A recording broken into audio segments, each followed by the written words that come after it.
As a trans person, you identify an end goal, a target, being a woman in every way, shape, and form, what that means. And I hyper-analyzed every woman I would see, every girl I would see. What makes her different? What makes her a female? What makes her what I want to be or what I feel like I am inside? So when I took those hormones, it felt like it was moving me towards that goal of being the female. Actually, physically, I was convinced that taking female hormones would literally change my body physically to become closer to that of an actual female, as if I was born that way. That's the information that's out there, that take female hormones and it will change your body to be female. Now I have a completely shifted perspective. You must be some kind of therapist. Today I have two very special guests joining me to discuss an intersection that could not be more relevant to my interest on this podcast. I have LaRell and Valerie Herbert. They are a couple who has been through the journey together of LaRell believing that he was a trans woman and then detransitioning. They're also interested in somatic psychology and psychedelic integration. So a lot of sort of unique intersecting topics of this podcast. I'm really interested in their relationship throughout this whole process. I've been interested in how the process of detransition impacts relationships, how relationships heal from that. So LaRell, as I mentioned, is a detransitioner, a mentor and teacher with interests in somatic dance, breath work, movement, and psychedelic integration. Valerie is a somatic trauma-informed mentor and teacher. She is also, like many listeners of this podcast, someone who was at one point on track to become classically trained as a therapist, but decided to go her own way after discovering the limitations of the classic licensure route. So I'm so excited to get into their story today and grateful for their bravery in sharing their story with the world so vulnerably. LaRell and Valerie, welcome. Thank you for joining me. Thank you so much. Thank you. Where to begin? I want to hear your story from the beginning. I only know bits and pieces of it. And what I think is so fascinating is that your relationship has withstood the entire process. I do know that you've mentioned, LaRell, that at one point you had thought of yourself as a woman trapped in a man's body from a young age. So would you mind my asking, at the time that you first met Valerie, how were you thinking of yourself and what did you disclose to her about that? So when I first met Valerie, I was definitely harboring the belief and feeling that I was a female trapped in a man's body. But at the time, I thought that perhaps getting married, that those feelings would go away, because there were feelings I was dealing with my entire life. Ever since I was just a young child, I felt honestly like I was female trapped in a male body. And I thought I was the only person on the entire planet that felt that way. By the time I met Valerie, I had learned that transgender was a thing, and I learned that the possibility of transition existed. But at that point, I wasn't thinking transition was possible for me. So when I married Valerie, I was doing so completely convinced that I was going to continue living as a man. And so I didn't tell her up front. She knew that I had feminine tendencies and that I liked wearing women's clothing at home, but I did not fully disclose that I was harboring this feeling inside that I definitely wanted to transition someday, but that I just felt I couldn't. So your story is different from the stories of younger folk growing up today in this rainbow covered culture where trans is being glorified. It wasn't a social contagion thing for you. Do you have a sense of what it was for you going back to a young age? There's a lot that I've identified. I spent most of my life believing I was honestly born that way, that it was just something I was born with, like a lot of trans people claim. But I was raised in the Mormon Church, LDS, Church of Jesus Christ of Latter-day Saints, and also with a mother that was very anti-man. She would always degrade my father, degrade male anatomy in my presence as a young child. I always was hearing her bad mouthing men, acting like they were monsters.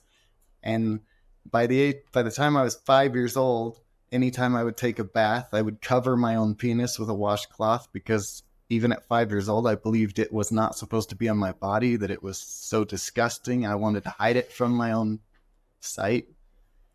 And so there is a lot from my childhood that I can identify that contributed to these altered beliefs about my identity, my gender. Wow, so it seems like it was really rooted in shame and trauma.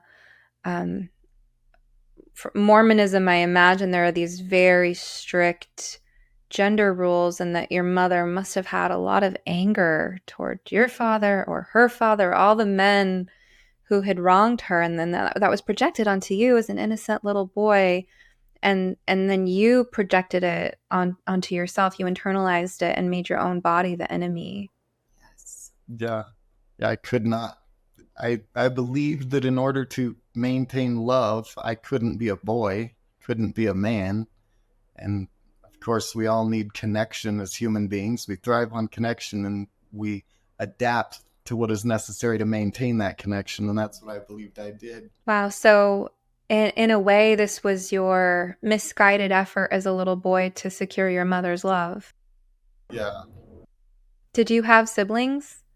I have a sister that was 3 years younger than me. I imagine there might have been some differences in the way that your mother treated you versus your sister. Oh, yes. It was kind of interesting because I was the golden child for many years. Like, I was treated better than my sister was, but somehow that gender confusion was absolutely there. I was always jealous of my sister getting to do sleepovers and her slumber parties and things, the things that I wanted to do as the girl I thought I was at the time or identified as. So it seemed like girls had more fun. Yeah. Yes, absolutely. Yeah. So that was always in the background for you. But you loved women and you fell in love with this woman. And Valerie, it sounds like LaRell was not sharing with you this fantasy that he had early on, that he was keeping it inside. And so for you, am I understanding correctly? You're just like, oh, I love a man who has maybe some feminine traits. Yeah. Mm-hmm. Absolutely. Which perfectly coalesce with my childhood background of having like kind of an angry, aggressive, sort of controlling father. And of course, being attracted to like kind of the soft, gentle, feminine qualities of LaRell. And growing up in a tiny bit different of a time because I'm 12 years younger than him. So I'm like a baby of the beginning of the 90s. So at my high school, I was part of the first LGBTQ clubs. And back then it was just gay straight alliance, you know? So, and I considered myself progressive and all that jazz. So I was like, cool, like a feminine man. Yeah. Like love that. Like I come from an aggressive fundamentalist religious father, you know, he's leaving the Mormon church and is soft in these ways and didn't really think much of it actually. So it all made sense at the time, seemed to fit with your values and what you felt like you were needing in a relationship. Yeah, absolutely. And, you know, I will say too, like for me and LaRell, like, and especially for me, I'll just speak for myself, but when I met LaRell, it was like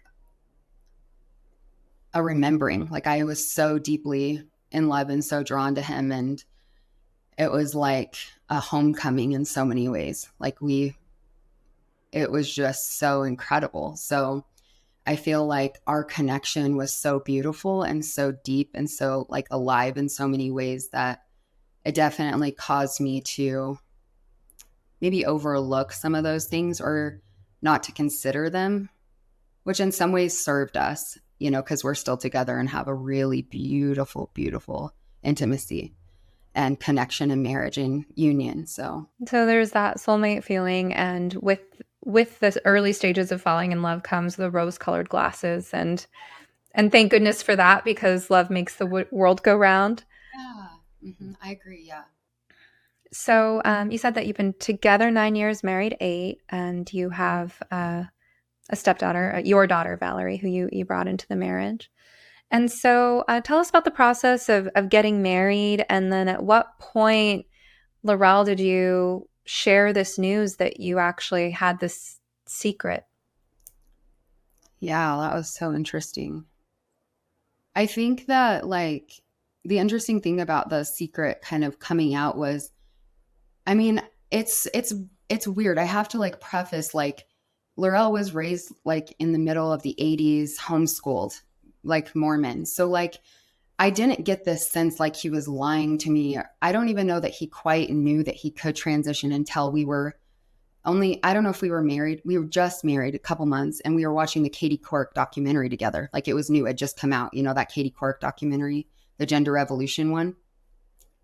Um, and that Gender Revolution documentary kind of like came out and we were watching it because I love social emotional stuff, you know, sociology and all that jazz, social cultural stuff. I was a big social activist my whole life. And, you know, we were watching that together. And I think that's when like it kind of dawned on him that like, well, it dawned on me too, because I just didn't put the pieces together with the rose colored glasses, as crazy as it seems, that he could be trans or want to transition.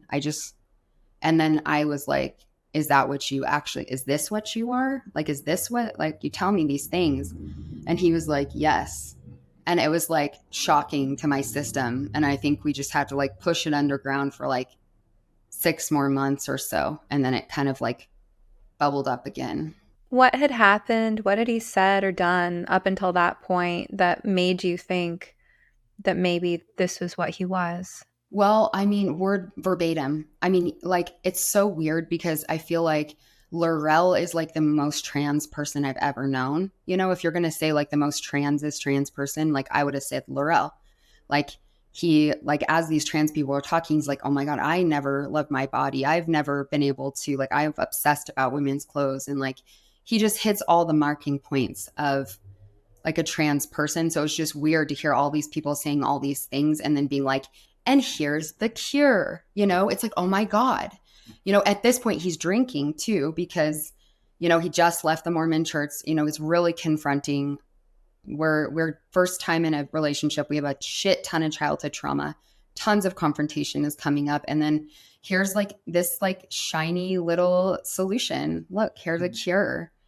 And also like being terrified at that process and then just kind of having to like push it away. But then the same sort of thing bubbled up to the top again, where there's like, here's the problem. You guys are struggling. Lots of people struggle with alcoholism. Lots of people struggle with these things. And then, you know, you're going to get a better husband or partner at the end of this, you know? Wow. So when the idea was first introduced to you, Valerie, you felt like a shock and overwhelm, but also there was a bit of a promise that maybe this would solve his problems, the problems in your marriage. Yeah.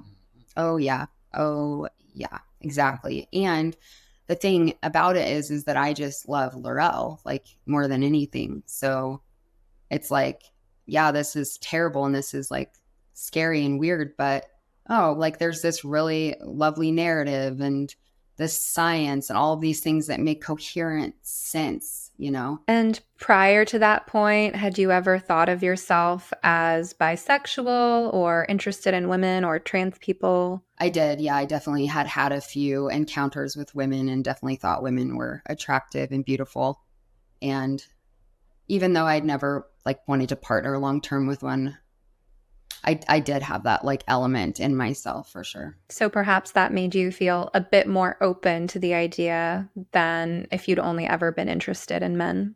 Yeah, I think so. Mm-hmm. There's still probably quite a bit of inner dissonance that you had to wrestle with when you first started contemplating the idea that maybe your husband was going to be a trans woman. Yeah, the last 9 months, I feel like I've had to re-unpack that and it's been gnarly. The grief is gnarly on my end too.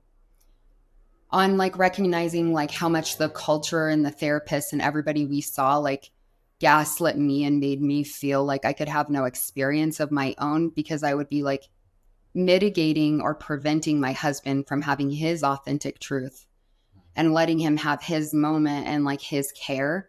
And this is a common experience I've seen too. I've worked with other people that have gone through this, you know, in sort of like a psychotherapy trauma thing, you know, doing trauma work with them.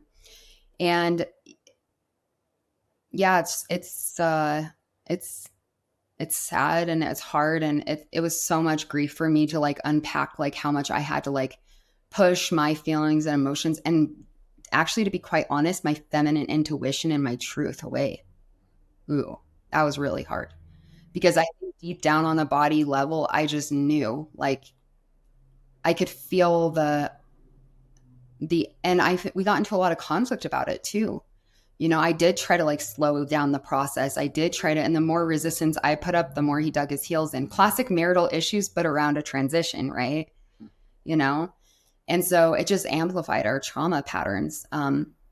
But yeah, like I was told so quickly and so immediately by everybody in my circle and in my corners, like, oh my God, like, whoa, like this is such a big thing. Like we have to celebrate him. Like, because I'm in such a liberal, progressive, like circles and like activism. And I think I was getting education at the time. Yeah, I was probably I was in the middle of the education system at the institution at the time anyway.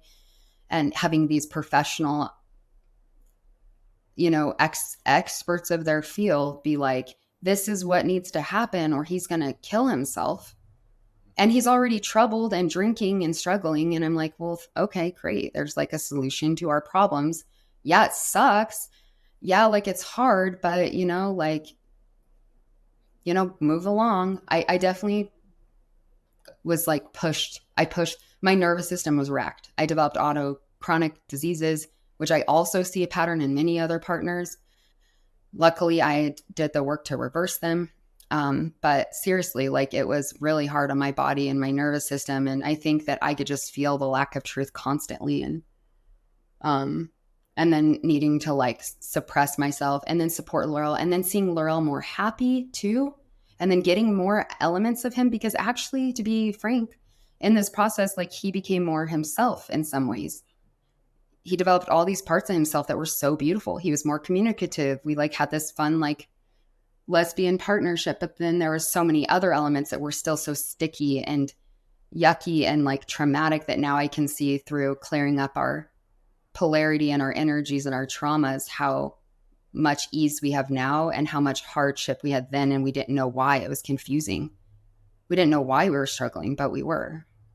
It sounds really fraught and tangled up. Like there's so many layers to it, because you were, on the one hand, you kind of invited this by saying, oh, is this what you are? Like you made it okay to talk about the idea. And at the same time, you felt so conflicted. Your body and your intuition were telling you no, but you felt like you had to be a supportive wife. You were repressing all your emotions. I mean, your story sounds a lot like the story of trans widows, but you've chosen to stay with him. And I'm sure you'll be sharing throughout our conversation about the choices that you made every step along the way. I'm curious about how you've, and maybe this is hopping around too much, but how you went from repressing your own needs and instincts so much to a place where you're still with that same person who you repressed for, and you say that you have this beautiful marriage now. I mean, the repression of your own needs is so likely to lead to long-term resentments. So if it's not hopping around too much, I mean, how did you work through that? So, you know, the thing is that both LaRell and I come from like highly traumatized, complex PTSD backgrounds. And so I think that we both naturally like suppressed our needs in different ways and like didn't know how to communicate or validate or be there for each other. And it was really like us and me like wanting to figure out what was happening in our relationship and training and learning about like stuff like attachment theory. We're both parts trained, like Richard Schwartz parts. Like we both are trained in IFS.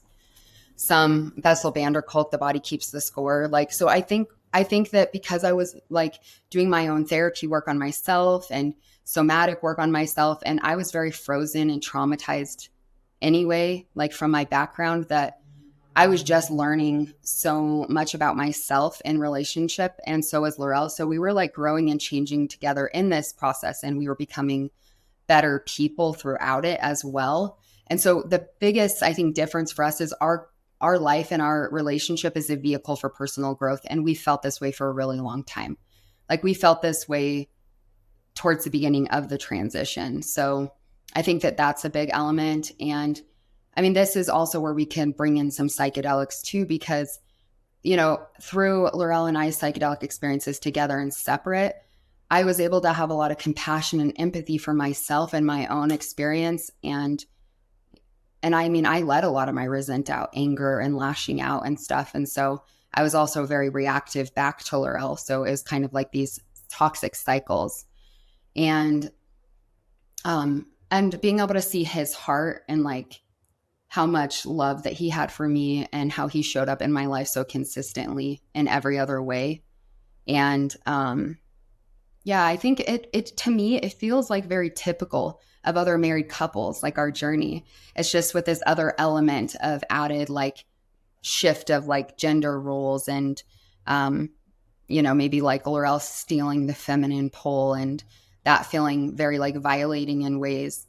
But also like that evoking like the masculine in me, which was very underused actually. Like I hardly even drove myself around when I met LaRell. And like I was very scared in ways. And so it caused me to branch out. So I think that like for me, resent is something that I look at on my end as like a personal accountability and a responsibility to like work through. And like if I can't keep holding my partner in love and in light and in kindness and respect, then that doesn't feel good to me either. And so I think we've just both worked really hard on our own individual traumas and projections in order to have like a loving, light, playful connection. When you described him as stealing the feminine pull, and I take it by pull, you mean like polarity. Yeah. Did you feel like he was copying you? I know a lot of trans widows feel like their ex-husbands were sort of like trying to steal their identity. Yeah. Yes. This is a twofold thing for me because yes, I did. And also it was fun.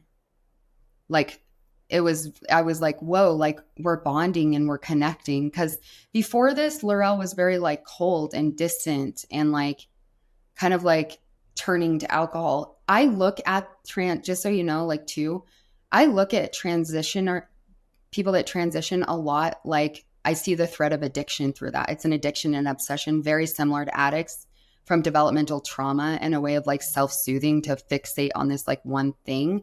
And so it felt very similar. It felt like a reiteration out of addiction into like a different kind of addiction that felt less bad than the one before it. You know what I mean? Like, you know, like gave up heroin and started being a stoner. Like, I'll take the stoner, you know? It was like these baby steps up. And so it was like, yeah, he was stealing it, but also like he was interested in me and like we're going shopping together and like having fun together. So it's kind of interesting, right? There's a lot of like texture in our story because of our diverse, complex backgrounds and who we are individually. So there's a way in which his process of transforming like gives you a new friend, gives you a new way to connect and share things with your husband that maybe the average straight woman can't share with her typical manly husband. So there was like a playfulness that you experienced. And you also said earlier that in some ways going through this made him more himself. So that this is where, you know, gender critics are going to hear this and say, well, is this podcast gender critical enough? They're not framing this as all bad. And I think it's okay to have a perspective, as I do, which says this is an abuse of medicine and a human rights violation, and still unpack, you know, how people have made meaning out of their foibles and traumas. And there are so many people who have some kind of story like this where they feel like taking those cross-sex hormones, which are definitely harmful to the body and I don't think should be available, but where they did report that it felt like it gave them access to some part of themselves. And this is something that I want to try to help people understand through the way that you guys are sharing your experience, because I talk to, as you know, a lot of ROGD parents. And I hear stories, for example, of the mother of a college age son, and he's been taking estrogen for 6 months, and he comes home for winter break and he cries in her lap. And she's feeling, on the one hand, kind of disturbed, like, is he okay? On the other hand, she's like, well, I'm glad that he's turning to me. And then there's this third element, though, which is that he's crying because he's on estrogen, and it's making him hormonal in a way that the male body is not accustomed to. But then if you look at what men who have those types of experiences say in the forums, they say that it gave them euphoria. They say that they finally felt like, it was so incredible to be able to cry in their mother's lap. And so on the one hand, it's kind of like, it's a little bit of a yikes. On the other hand, it's like, it saddens me that some men feel like they have to do something so harmful to their bodies in order to get in touch with their emotions. So I just want to kind of open up all of that for discussion. I can definitely attest to when I first started taking those female hormones. As a trans person, you identify an end goal, a target of being a woman in every way, shape, and form, what that means. And I hyper analyzed every woman I would see, every girl I would see, what makes her different, what makes her a female, what makes her what I want to be or what I feel like I am inside. So when I took those hormones, it felt like it was moving me towards that goal of being the female, like actually physically. I was convinced that taking female hormones would literally change my body physically to become closer to that of an actual female, as if I was born that way. Well, that's because you were told that. A lot of delusion, yeah. That's the information that's out there, that take female hormones and it will change your body to be female. You'll grow breasts. And because when you align that with your female identity, that means you are literally a woman in every way and you belong in women's spaces. And that's what I believed back then. Now I have a completely shifted perspective. No, I did not belong in any women's spaces, and that I would never become a woman. That I was always and will always be a man on this earth. But the hormones, it gives this feeling like, oh, we're doing the right thing here. We're doing something that feels good. Right. Which is also like taking a drug, right? Mm-hmm.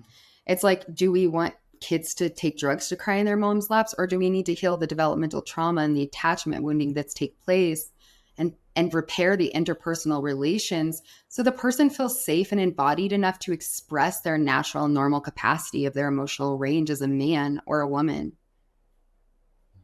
Like, I think that's like, I have a whole problem with the medical model intrinsically. And I think that my suspicion of it like led to this could be like another, I'm like stopping myself slowly because I'm like, oh God, don't go there. Because I have my own medical stuff, like autoimmune diseases that I've reversed that were non-reversible, and doctors that, a bad surgeon that did a bunch of surgeries on my foot. So I saw really early on that like the medical system was set up to only profit long-term, and then studying medical sociology at the institutional level and looking at funding, it just got hairy real fast for me too. And then the psychotherapy and trauma informed and humanist perspective of like, we're this is just symptomatic here. Like, this is just the fact that this is happening all the time and it's being like pushed and we're being commodified in these ways is a symptom of like a much deeper root issue of our human nature. If you're looking for a simple way to take better care of yourself, check out Organifi. I start every day with a glass of their original green juice powder mixed with water. It contains moringa, ashwagandha, chlorella, spirulina, matcha, wheatgrass, beets, turmeric, mint, lemon, and coconut water. 100% organic with no added sugar. It's the best tasting superfood supplement I've ever tried. It's super easy to make, and it makes me feel good. Organifi also makes several other delicious and nutritious superfood blends, such as red juice, immune support, protein powders, a golden milk mix, and even superfood hot cocoa. Check out the collection at Organifi.com/sometherapist. That's Organifi.com/sometherapist. And use code sometherapist to take 20% off your order. We might have to have a follow-up, Valerie. It sounds like you have a lot of thoughts to share. But coming back to taking hormones, LaRell, I mean, you mentioned this delusional aspect to it. And I, as an onlooker who studies this issue deeply and who primarily talks to the parents, I witness the screenshots that people take in the Reddit forums and then post on X of the men who, they have the 1 year on HRT before and after photos and they don't look any different, but they think they look different. So I'm wondering, like, looking back now with your 2020 hindsight, what did the hormones actually do to you? Did they shift your emotionality? And how are the hormones and your, let's say, obsessive compulsive thought and behavior patterns working together to impact your, self-concept and your sense of reality? They definitely changed my emotionality. I found myself experiencing emotions that I hadn't before, being more emotional, like a lot of trans people experience on hormones. So what the estrogen actually did to me physically, I did develop breasts. They not very big ones. I always had enlarged breasts as I was growing up, even male. I had what they would call gynecomastia, enlarged breasts. So, and that always screwed with me growing up, identifying inside as female, but knowing I was a boy and having boobs that made it embarrassing to go out with my shirt off. I would never go anywhere with my shirt off just because I didn't want people to see my enlarged breasts. And so it was an interesting thing to take the female hormones and see my breasts come back because I lost a bunch of weight and they went away. So I got the boobs and they were sensitive, and that played into the identity, the gender identity thing, because I felt inside like a female, and then I start to see these changes on my body start to happen. Like, I have a lot of body hair, and all of that went away. It went completely away. I was completely hairless on my body on the hormones. Without electrolysis. Yeah. Mm-hmm. I had laser hair removal on my face because in order to make myself feel better as a female identity at the time. But the rest of the hair on my body went away, and now it has all come back now that I have testosterone back. And so it's weird to see my body looking more like a man again now that it finally aligns with my sense of self internally. Yeah, I think these trans women think they're becoming feminized because they're losing so much weight and mass and bone structure. So that's like my personal opinion, because by the time we got to a bioidentical functional medicine doctor and they talked to us about why they won't give the opposite sex the wrong hormones, I was mind blown. I was like, what the fuck? I'm always looking for the alternative. I use alternative medicine now. I don't have a doctor. My daughter doesn't have a doctor.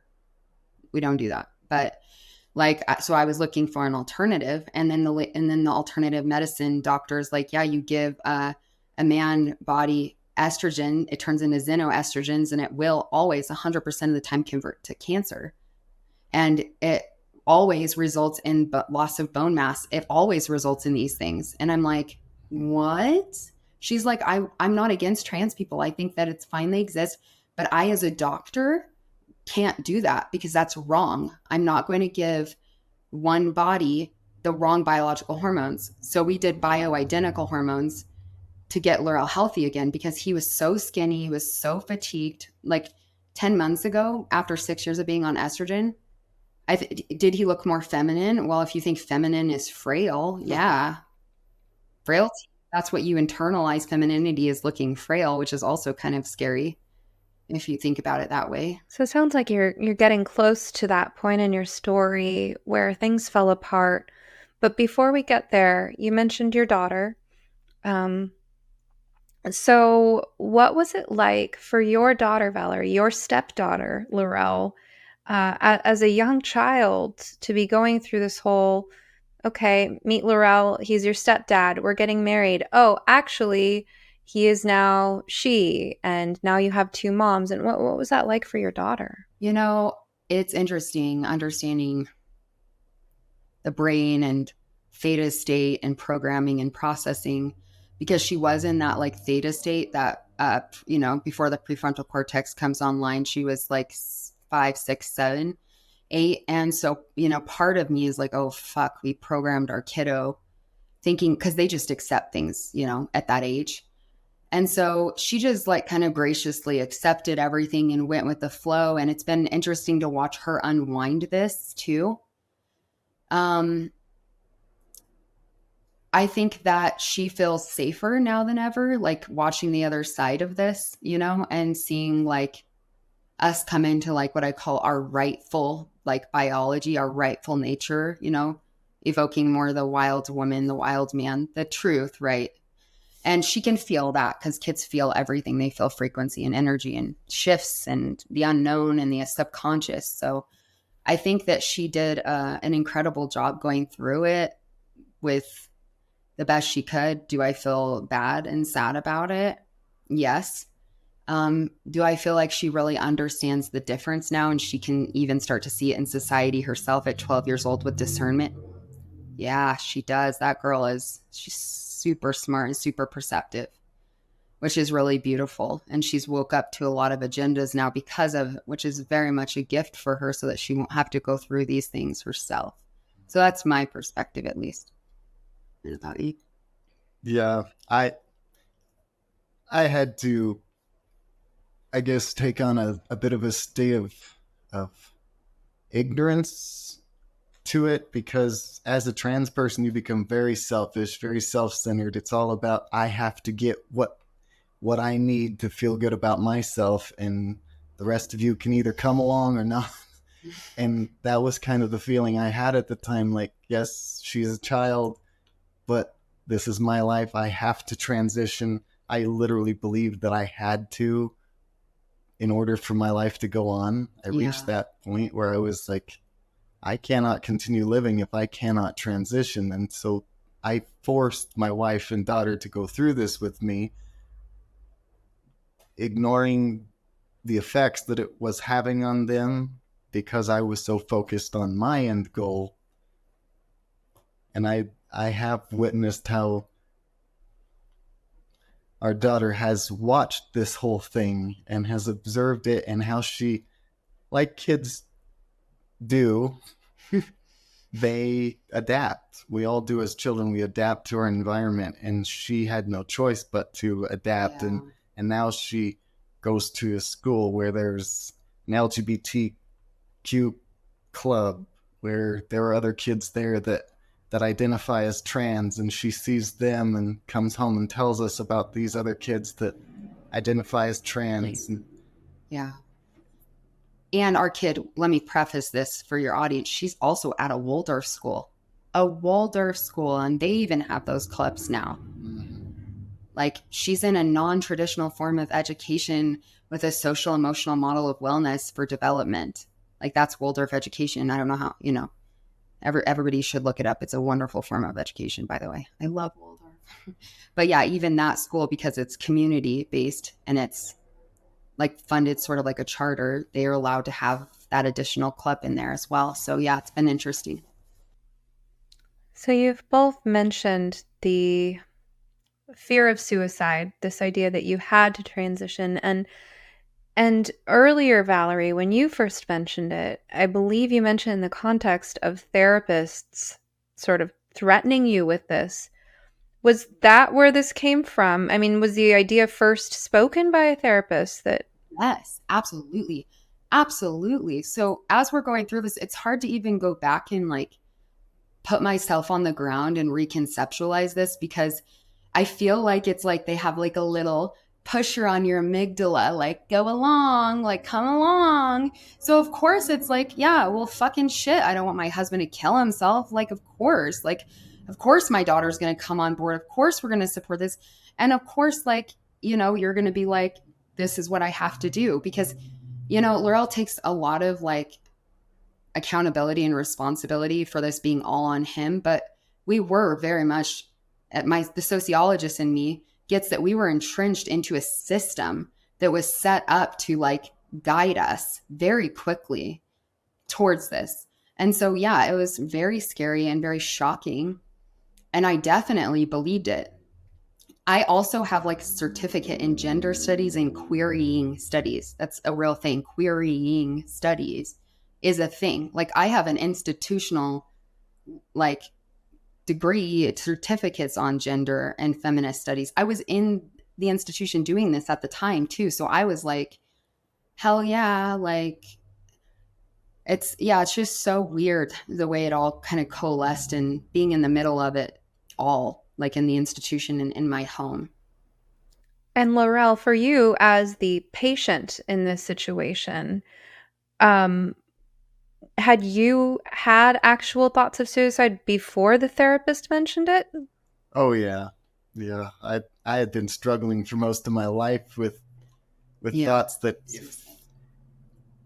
because for most of my life I thought I was the only person on the whole planet that even felt this way. I didn't even know that transgender was a thing. So that was the weirdest thing, to live for most of my life into my 20s honestly believing that I'm the only person on the planet that thinks I'm a girl on the inside. And if anybody finds this out, I'm going to a mental hospital for the rest of my life. And so that caused me for a lot of my life to consider killing myself just to escape that feeling that I couldn't get away from. Yeah.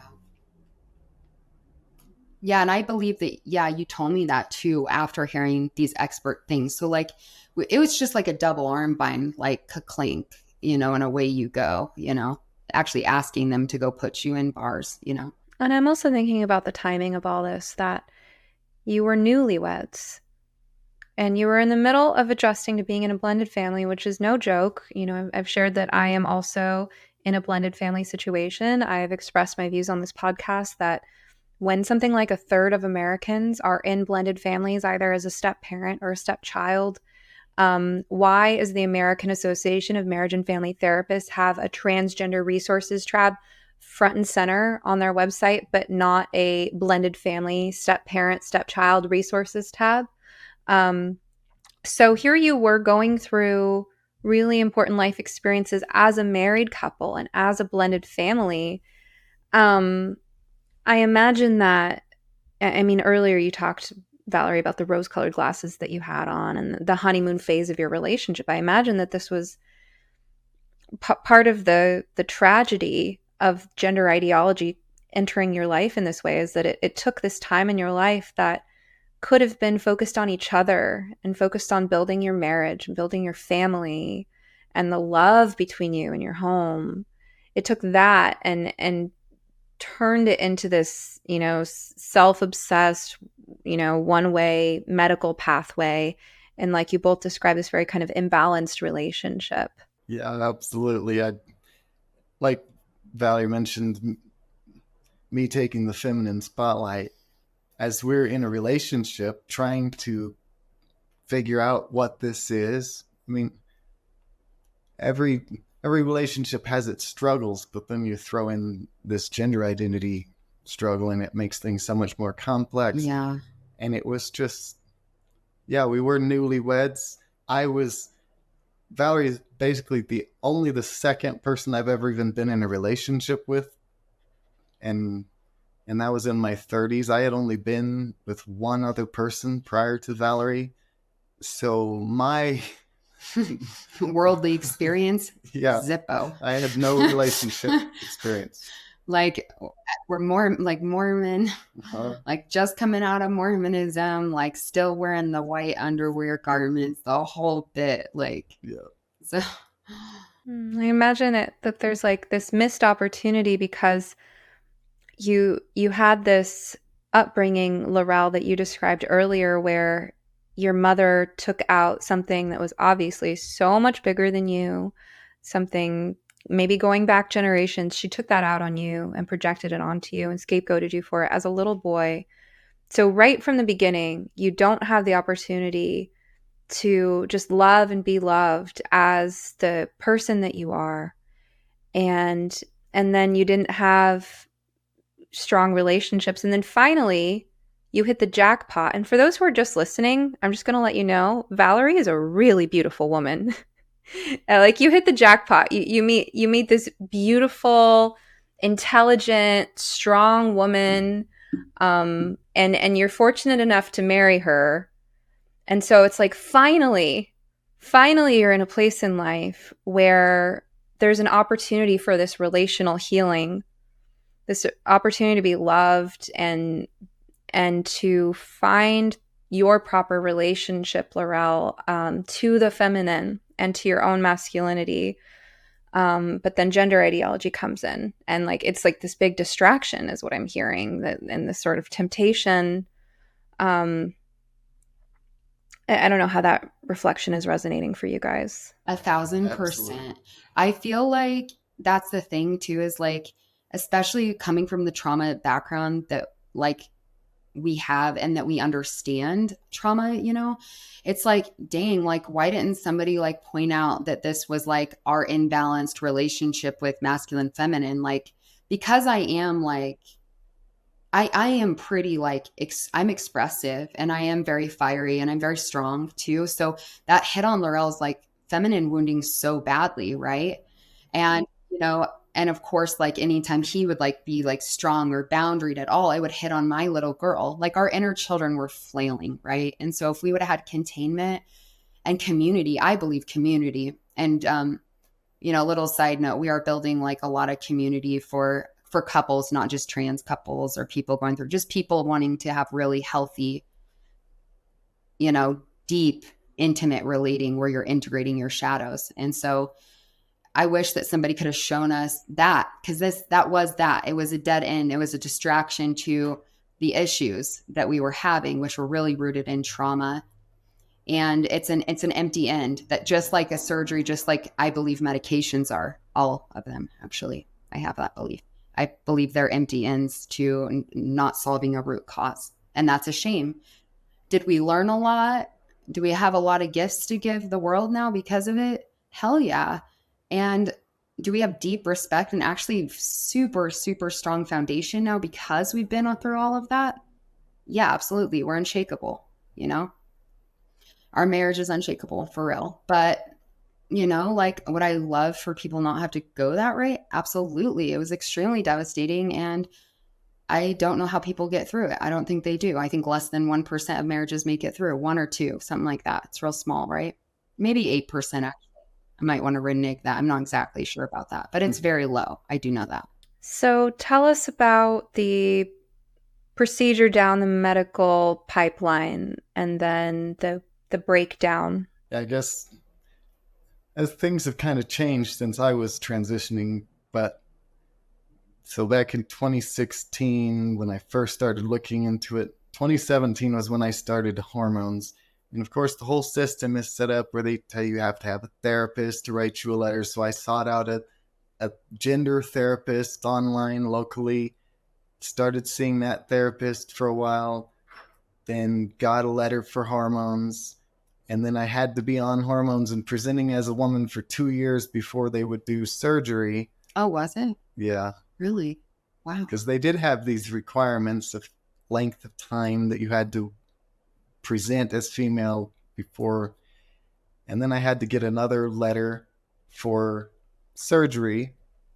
And one of the things I recognize is that both therapists that I went to get these letters, both identified as trans. The first one, non-binary, that gave me the letter for hormones. And then a Kaiser-appointed psychologist, because I'm through Kaiser, and Kaiser has been known to be a pipeline into the medical gender system. And Kaiser had me go to a psychologist up in Denver, and I walk in and sit down, and it's a trans woman psychologist. And the first thing, even though I was identifying as and living as trans myself, part of me was happy about that because I knew obviously this trans psychologist isn't going to deny me the letter of support for surgery. She's certainly going to approve me, and I was happy about that. But even still, there was a part of me that was aware of the absurdity of this, that the very person to stand as a gatekeeper to prevent me from harming myself is trans themselves, and therefore if they were to deny me, it would be invalidating their own identity. So obviously a trans psychologist is going to just sign that letter and hand it right over, and she did immediately. And so Denver Health is where I ended up having the surgery, and the surgeons, Dr. Heyer and Don Alicio at Denver Health, they were very new at doing the surgery there. They had just started doing it in Denver Health. And they originally were going to send me up to Portland to OHSU to have it done with a Dr. Doogie there. But then when Denver Health started doing the surgery, they decided they were going to send me there. And part of me was hesitant about that because I knew they're fairly new at it, and I would prefer someone who was experienced to be touching my body with knives and things. But I ended up going through with it because insurance was paying for it, and it felt like I was finally getting this thing that I had to get. I thought I had to have that part on my body. That was the most interesting thing because I personally, other trans people don't necessarily identify with the genitalia so much. Whereas for me, I could not stand my penis. And it obviously I learned that a lot of that was from my childhood. Now that I realize my mom talks so bad about penises all the time. But my mind identified that until I had a vagina on my body, I will not be the woman I am supposed to be. And so I've followed every path, checked every box I had to arrive at that goal of having my body surgically represent how I felt inside or look female. It's interesting because as we're starting to talk about this, because I'm 9 months out from LaRell waking up one day and being like, in my whole like world being turned upside down again. This is an area still that sometimes I start to feel a little like slight bits of disassociation or stuff coming, like thinking about like the night before surgery, the day of surgery, like the weeks afterwards. It's like extremely tragic to think about, like to really go back there. Although I will say that us like re-evoking our intimacy together and LaRell being on the right hormones and us figuring things out in a way that feels really, really great for us has helped a ton. But it's taken like unbelievable levels of really even privilege to know how to do that grief work and how to integrate the somatic byproduct of such a tragic thing to happen. Yeah, I can hardly imagine what it's like for both of you to be revisiting these memories. It's crazy. LaRell, almost all the stories I've heard of any kind of vaginoplasty, phalloplasty, or anything of the sort have usually been very brutal with lots of complications and ongoing pain and issues. And what was that like for you? I didn't have a whole lot of what I would call complications, except for when they construct the vaginal opening, there's a necessity to dilate it for a certain time to keep it open. And that was extremely painful for me. How the way they constructed it so tight that I could not dilate it to keep it open. And it caused me excruciating pain every time I'd try. And I'd go back to follow-up visits and tell the surgeon, I can't do this. It hurts too bad. And she'd try to tell me use smaller dilators. And then I'm thinking, but then that's only going to keep it open too small. And sure enough, after a while, I just could not bear the pain anymore. And I had no choice but to let it close. So now I was living as a female, living as a woman, actually had the right body parts on my body, but it was non-functional. I couldn't actually use it, even though I was identifying with having that part on my body. And so that was extremely unfortunate. Yeah. And played into a lot of my post-surgical depression, as I realized I still don't have the functionality that I was looking for. Yeah. And, too, like, I'd like to like caveat, I just feel like we've done a lot of like somatic integration of this stuff. And I feel like most trans people don't even have not the understanding, like they don't have the understanding, but the access, because they are going a medical route. They're not going a holistic route. And so like we have done a lot of practices and, psychedelics is part of that. Like, I don't know if like you want to talk about it, but LaRell like even did like a large mushroom journey after this to like love and apologize to his body and like connect with it and to like connect with the that energetic cock and the sensation and the movement of the energy up the spine, and really just reassociating with that. And I mean, I don't know how people post-surgery are doing and reassociating, but I imagine very poorly, because even with all the know-how and access and resources we have, it's been hard as fuck for us to feel pleasure and connection again. And thank God we do, both of us do. But I mean, It's so, so painful what you're describing, all of it. And yeah, so LaRell, I mean, just to clarify, you said on the one hand that this is a best case scenario compared to people who have these other complications that you didn't have. Even in the absence of those complications, the dilation schedule, most times I've heard about this as being excruciating, to the point where it seems like many, many patients are not able to do it. As you were not. It is a wound. It's a surgically inflicted wound, and who wants to try to do that to themselves? This is one of the things that so angers me as a person in the healthcare industry, to know that, here you're taking, oftentimes, and I'm not speaking about you, but just knowing the mental state that a lot of these people are in, because I talk to their parents and I talk to detransitioners, knowing the mental state and the just state of self-care and life functioning that a lot of people are in when they go into these surgeries. The idea, I mean, the amount of self-care, it's a kind of a twisted way to put it, but the amount of, post-op care instructions a person needs to follow for the surgery to be quote unquote successful in a best case scenario. There's what basis is there for believing that people can keep up with that if they're not, able to take care of their basic hygiene, as a lot of people are? And then you take someone who, like you say, you guys are so resourced compared to many other people. You're fortunate, you're blessed with a good marriage. And yet it's still excruciating to bring up these memories and this permanent loss. I'm so sorry. And thank you, so both of you, for just being here and being brave enough to share your story so that other people can learn from it. Yeah. Yeah, I believe in fact, I know that at the root of most people's gender identity issues, is a lack of self-love, or an inability to love oneself for the way they are. So it plays hand in hand, or into the pattern after transitioning.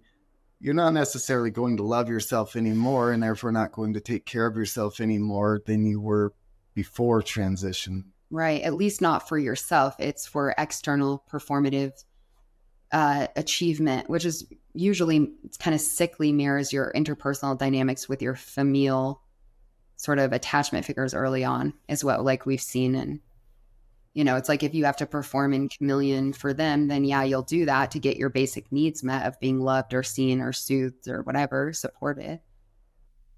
And Valerie, earlier you mentioned that you, even as the one who is not the patient, but the one who loves and is walking alongside the patient, for you, it starts to make you feel a little dissociated to go back to this time in your life.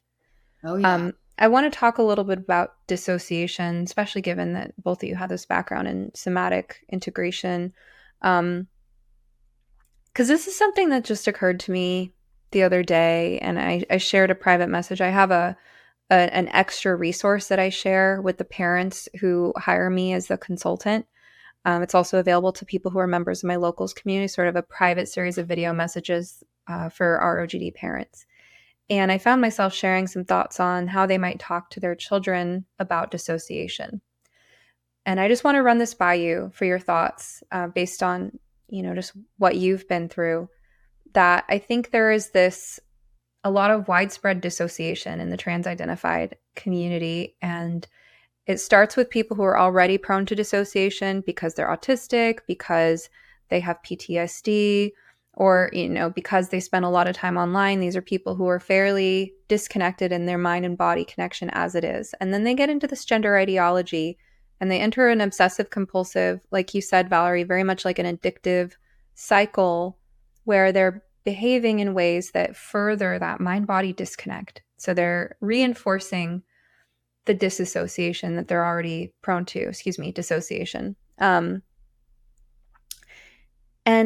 meanwhile, there's a fantasy that these surgeries and hormones will help them achieve their so-called gender embodiment goals. It's phrased like it's a holistic thing, right? It's this idea that you're going to be more embodied. And it's sort of sold as the cure to this dissociation. And so I was just sharing some thoughts with these parents on how you might explore your child's thought process on, is there an actual fantasy that right now I'm dissociated and right now I don't want to be in my body because I have this obsessive thought about how my body isn't good enough the way it is. I don't want to shower with the lights on. I don't want to touch or see myself. But when I get this surgery, when I pass, when this next carrot dangled in front of me is achieved, then I will, some switch will flip and I will actually want to be present in my body. And I think if you examine it, it falls apart upon examination because, as you've pointed out, LaRell, the dilation is extremely painful. And whatever the surgery is, I've heard of people getting hooked on opiates because of these surgeries. And I've heard of women having pain in their mastectomy areas 2 years later. So how does anyone think that creating pain or creating numbness or creating some kind of dysfunction in their body is going to make them want to be more present in their body? I know when I'm in pain, that's when I want to check out. That's when I spend the most time scrolling mindlessly through my phone just to not feel what I'm feeling in my body. And that's just me with normal aches and pains. So I think that there's this whole underlying message about dissociation that we're not really unpacking. And I just wanted to hear your thoughts on that as people who've been through this. Yeah, I think these things weave in hand. It's something that we've talked about a ton because here's the thing. If somebody feels safe and good in their body, they're not going to any other pharmacy outside of themselves. But we live in a culture that is perpetually and intentionally shocking our nervous system into a state of dissociation. We're not meant to consume the level of information we are nowadays. We need to get back to our natural human roots and understand that just intrinsically people are more disassociated across the board. But especially this generation of kids that is growing up with tablets in their hands during their developmental years, they're already disembodied. They have broken family systems already, typically. We live in a very traumatized system. And then they have whatever levels of traumas and neurodiversities that contribute to the kind of OCD or that, let's say, the looping, the obsessive brain patterns.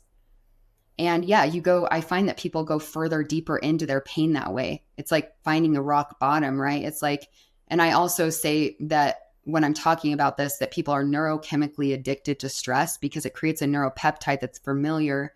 And that's what trauma does. So I say that these people don't have a nervous system capacity or bandwidth to even feel good in themselves ever. So they're pushed out all the time. They're totally out of themselves. And are they even the ones making their choices at this point? Or are we capitalizing, commodifying off people's horrific childhood traumas? Yeah, Valerie mentioned my alcohol use earlier. For one, there was a long period early on in our marriage where clearly I was struggling with a lot of internal feelings and thoughts that I didn't know what to do with. I wanted to get out of my body any chance I could. Mm-hmm. And there was times where I'd be walking by the freezer in the middle of the day and pull out the alcohol and take a couple shots of tequila just because I was trying to escape all these crazy feelings I was dealing with.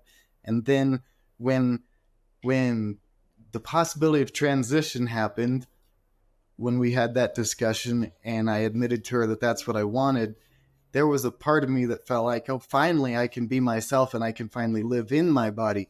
But when you live with that mindset and that pattern that the grass is always greener on the other side of the fence, I can always gain more happiness if I change something, that pattern doesn't ever stop until you stop it in yourself. Right. And just because I transitioned, that didn't mean that was going to change in me. Sure, there were parts of me that I felt like, oh, now I feel true to myself. Mm-hmm.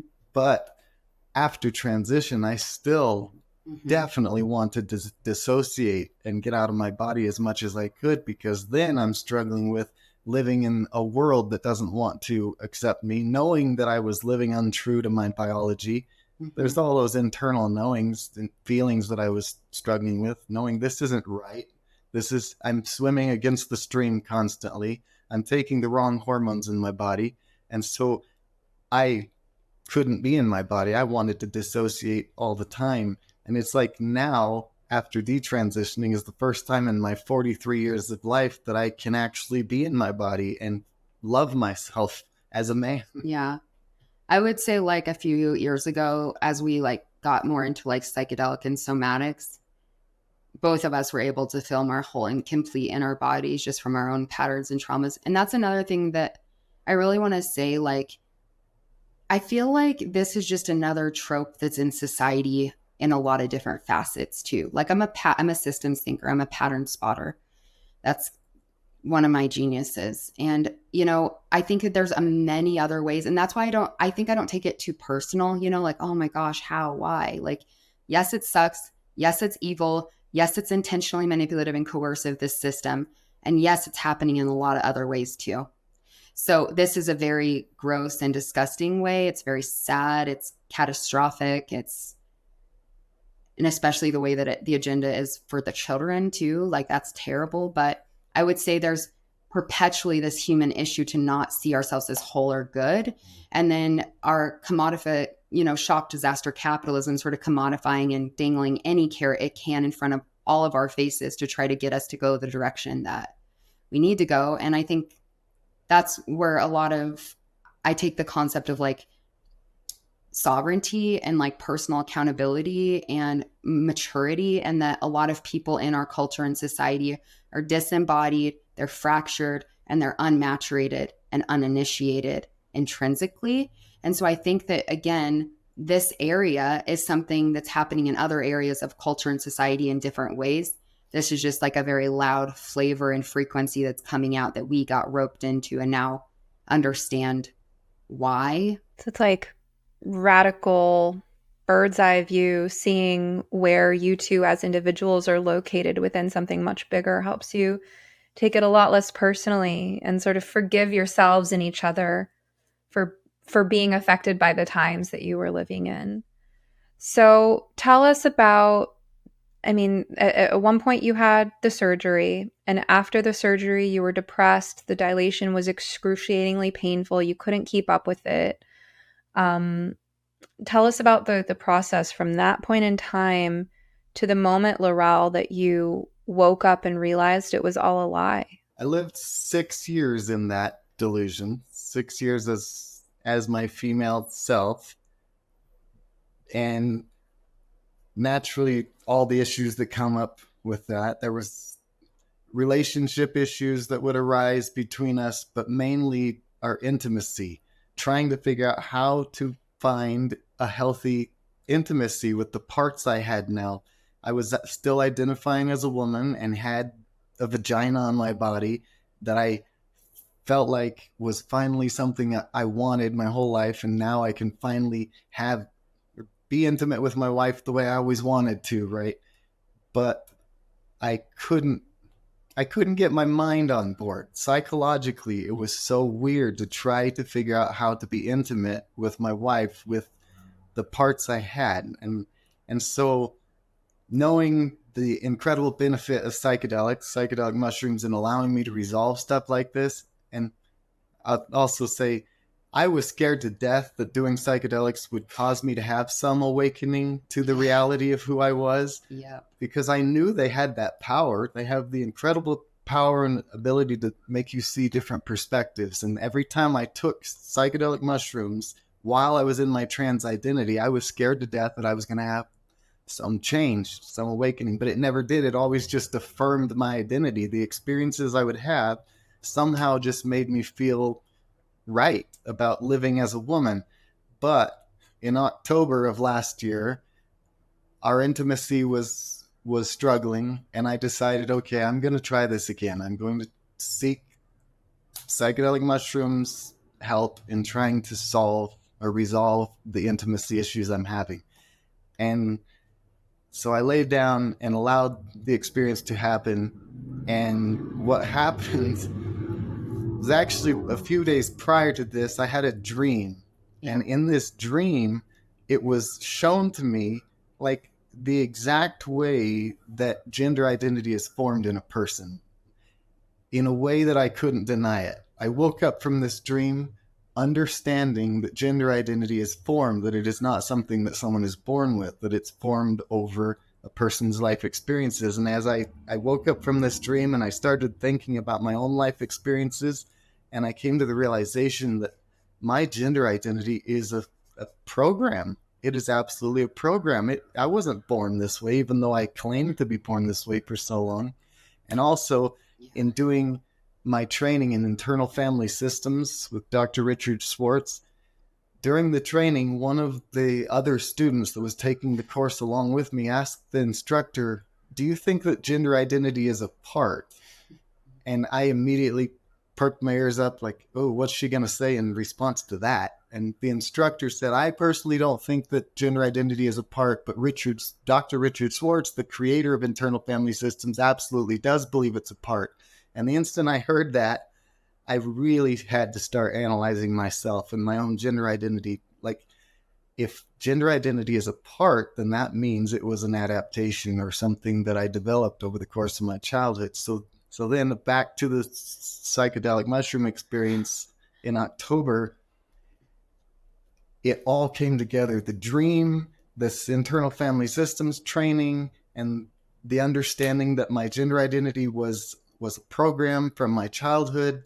And all of a sudden I laid there in bed with my mind just totally blown. Like, I have to detransition. It just doesn't make sense to live as a woman anymore. This is ridiculous. What am I doing? I'm damaging my body from the hormones.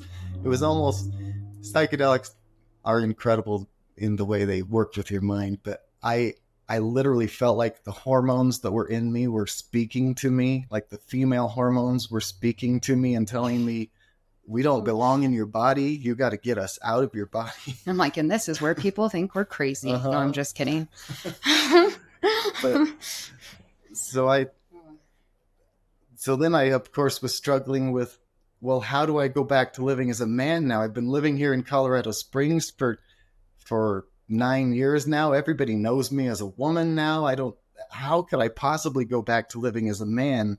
But then I was also able to come to the realization that I just have to. That's the only thing that makes sense. And of course, the people who think I'm crazy, they'll either get over it. And then the ones who thought I was crazy for living as a woman, they're going to be like, well, welcome back to reality. Welcome back to being a man. So then I went to Valerie and I said, "I've got something to tell you again." And I had to come out to her again, only this time as my real, actual biological self. Totally. Told her I have to go back to living as a man. Yeah. And at this point, I think it's interesting to hear my perspective on this point. I don't think I've even said it out loud, but at this point, because of all of the kind of training and programming, it's like our own life became our own medicine for this journey we were on. Like that, even that journey LaRell did, that was a microdose and some breath work. Like he was pretty clear and cognizant. So, we're longtime meditators and, studied a lot of interpersonal neurobiology, programming pattern, the way the theta state of the brain works, the way that we're in our unconscious 95% of the time. So it's like we were like perfectly prepared, or we perfectly prepared ourselves, whatever way you want to look at it, to kind of be able to make sense of this in some way. And up till this point, even we thought like together through all the psychedelics and understanding patterns and programs and psychology and social agendas and stuff, like maybe there really isn't that many trans people in the world. And then maybe thinking like, well, geez, maybe you are like one of the few, like an exceptional thinking, I'm like, well, most of these people maybe are very confused nowadays. Like you're an old trans person. Like you didn't have the internet back in the day. You felt like that at 3. Like you really are like the 1%. Like we can see the agenda at this point. Even last year, we're like, we can see there's a trans agenda and I'm married to a trans person. And we're like, okay, well, how do we work with this? Is there some trans? Is there some not? And so it was such an interesting time of like slowly unraveling it and being like, okay, like, all right, so like, because would ask LaRell, like, the more information we learn, like, how are you feeling? Like, is this true for you? Like, this has to, and I kept wanting to confirm it. Like, it's true for you, right? It's true for you, right? It has to be true, because if it's not, our whole fucking life is a lie. Like, it unraveled, everything unraveled, especially because we were leaders in our communities, even like working with people. Like, this was just crazy unraveling. And to really see the base of it all, and to really have to sit with the fact in myself of like, do I even believe trans people exist in that way anymore? You know, it was just such an unraveling in so many ways for us both. And to come to this in the way that we did, it feels really unique to our own life experiences and our own journey, and all the kind of little like impulses and intuitions we followed along the way, all the trainings we did, all the things we participated in to get to where we are with this. And so this all just happened last October. Yeah. Yep. I mean, we've heard of the stages of grief. What have been the stages of the marital detransition? It's been the best, worst ever. Like, it's been hard, but like, oh my God, so good. It's like finally when you feel like the truthfulness and you're like, oh my God, like, it's like you couldn't see something and now you can see it, and you're like, oh, whoa, no wonder this was messing with us so much. Or, you know, no wonder we kept running into these same stuckness. No wonder we kept feeling like, oh, we just can't figure this out. At least for me, that's what it's felt like a lot. And also sad, like, oh my God, I can't believe like I was so medically gaslit, and like letting my righteous anger come out's been big for me, like all of it, just letting myself have all of it and trying not to like, just having somewhere to put it's hard. So we've been messy in the last 9 months. We've, you know, I've projected that onto him. He's had moments of that coming back. You know, it's hard to make sense of something so massive and not to like take so much personal responsibility. Like, I've watched LaRell take so much grief and shame. I love sleep. Sound sleep is a crucial foundation of good mental and physical health, from mood and concentration to metabolism and cellular repair. And I sleep very well thanks to my 8 Sleep Pod Pro cover. My side of the bed is programmed to be warm when I get in and cool down to a neutral temperature in the middle of the night so I don't wake up overheated like I used to. How would you customize your bed temperature? Visit 8sleep.com and use promo code SOMETHERAPIST to take up to $200 off your purchase. Even if they're already running another sale, this code will get you an additional $50 off. 8Sleep currently ships not only within the USA, but also to Canada, the UK, select countries in the European Union, and Australia. Thanks for considering purchases that support the show.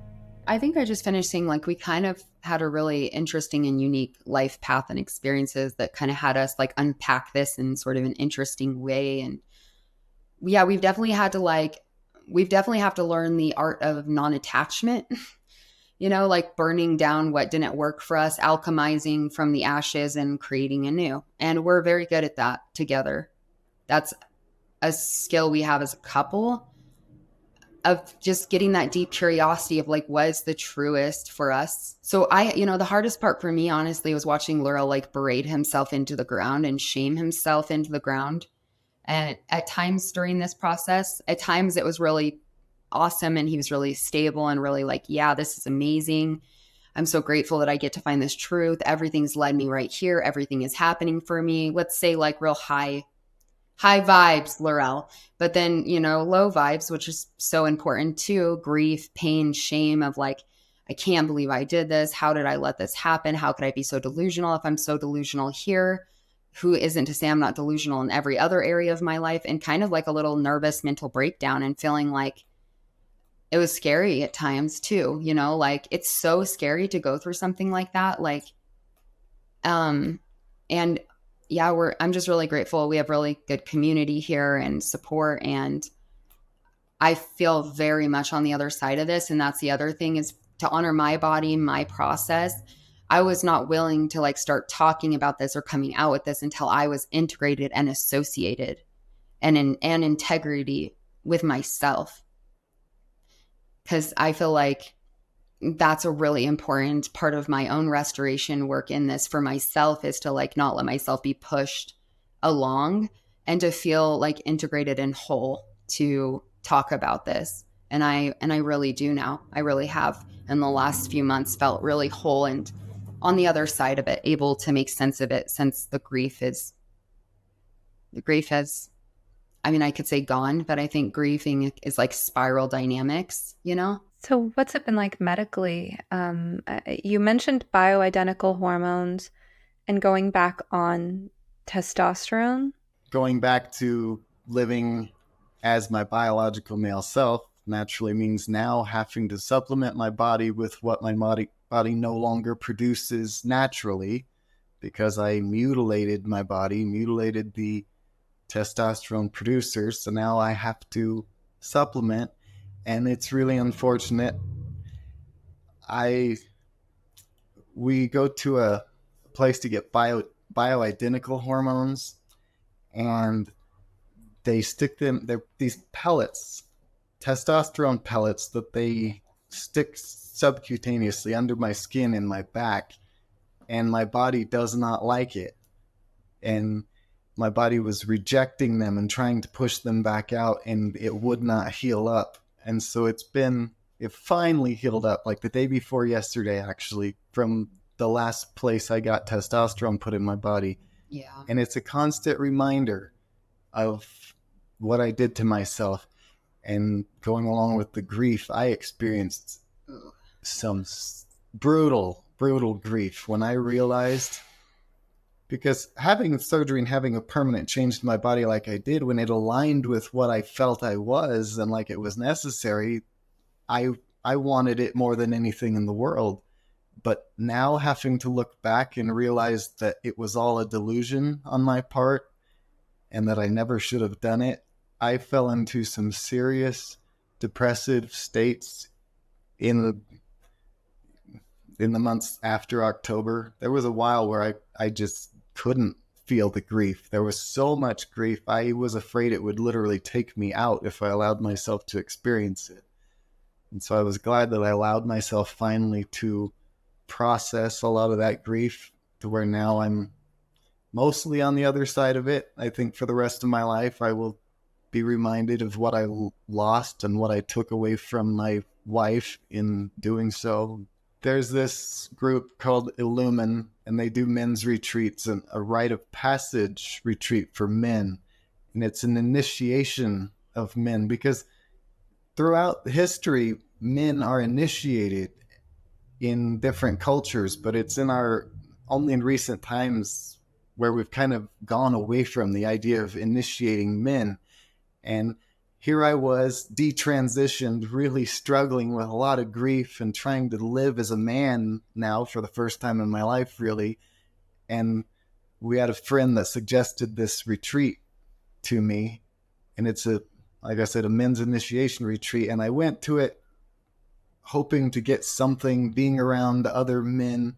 And it actually ended up being one of the most single transformative experiences of my life, because I was at this retreat with all these other men, something I never would have gone to in the past, identifying as a woman.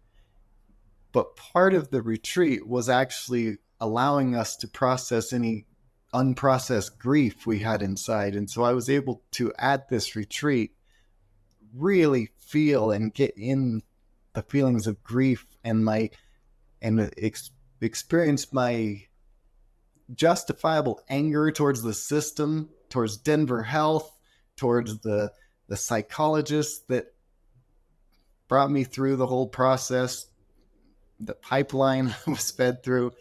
I was really able to experience that grief and the anger.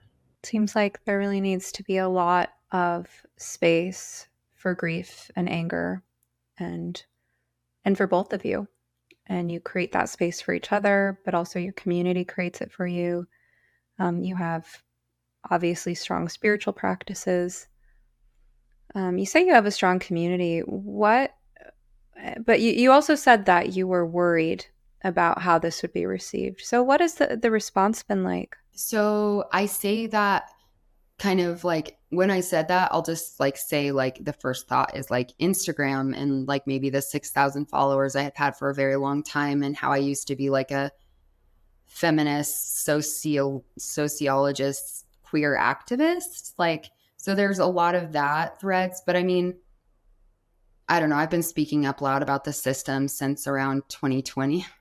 Things got louder for me on that end anyway. So, but I mean, I would say that one of the most interesting things about this story is that my best friend is actually the non-binary therapist that signed LaRell's original letter. We all had dinner together last night in the beer garden. Like, it's really interesting. Like, LaRell and I very much value interpersonal relating, and our communication. I don't know. I don't like getting stuck in black and whites. I like to be curious and lean into nuance and have a lot of like interesting conversations with people.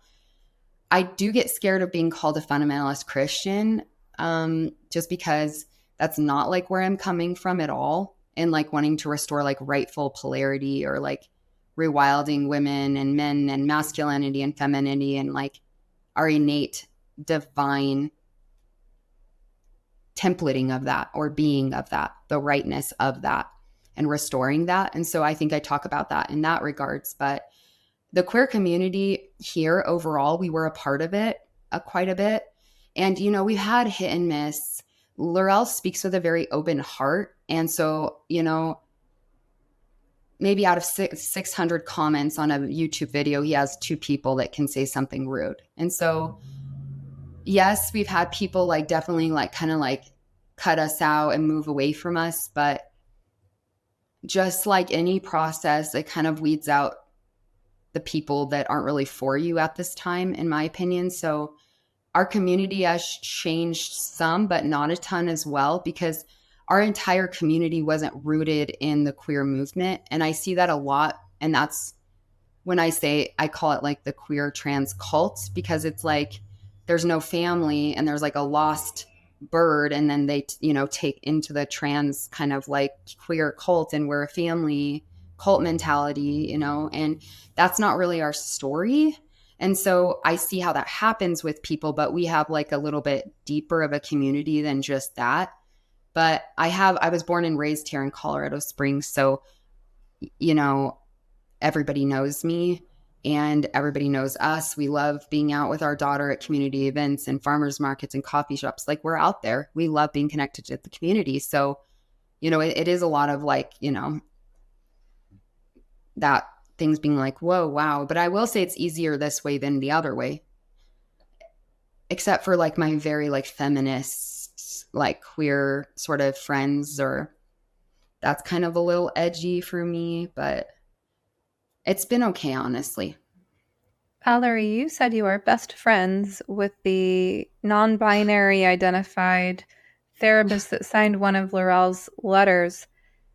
How did that come about? I couldn't tell you, because it's like, it feels again, one of these things, like, for lack of a better word, soul orchestrated, divine orchestrated, spirit, whatever you want to say. But yeah, they are actually renowned therapist, and wrote a book called A Guide to Me and My Gender Identity. And this person isn't working in gender anymore and is moving towards actually getting a PhD in Jungian stuff, and is really open to these conversations and can see the medical atrocities while also very much believing in trans care. So I would say that my best friend is just a very mature person, and we can have we just care about supporting each other. Like, we are like family. So we ran into each other like 3 or 4 times within one day of meeting the first time. And we just have so many friends and overlap in our community.